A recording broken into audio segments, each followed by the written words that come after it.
Hi, my name is Billy Fischels. On behalf of the Evansdale Fire Department, I'd like to invite you to watch this short informational video to help answer any questions you might have regarding joining our department. In this video, I'll explain how to apply and the items that are involved in the application process, the gear, clothing, and tools that will be issued to you, payroll, shift scheduling, department training, department meetings, and a few other items. Applying with the Evansdale Fire Department is simple and can be done in a couple of different ways.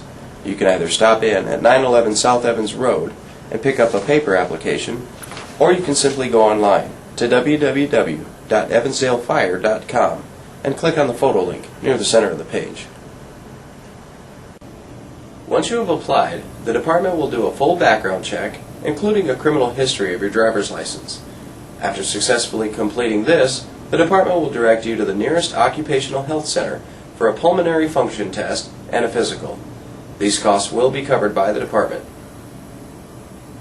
Once on board the department, you'll be issued a variety of different gear, clothing, and tools, and this is at no cost to you.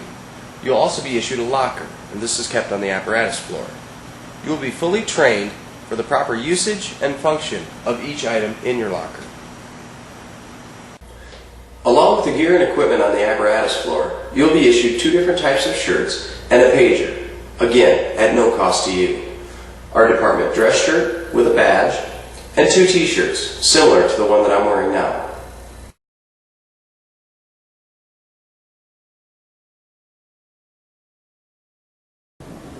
Once you receive your new pager, you'll be fully instructed on how to use it.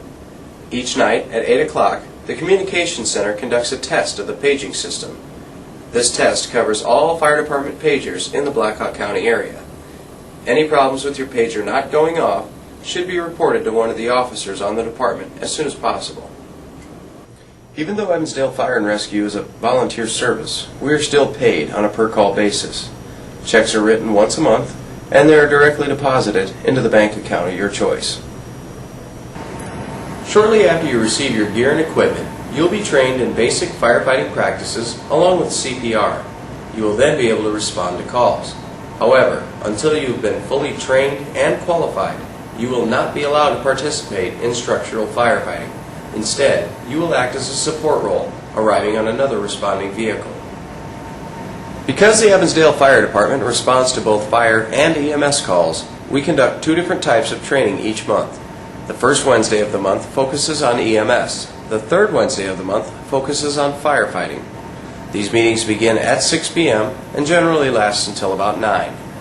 The fourth Wednesday of the month, however, is set aside for a business meeting. This begins at 7 and generally lasts an hour. All department members are required to attend these meetings.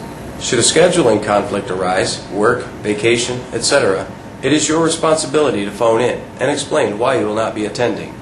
Failure to provide an excused absence could result in your removal from the department.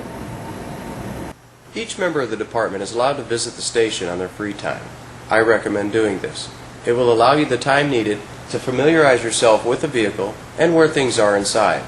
This will help provide better patient care, and so you know where things are in an engine when you're fighting a fire.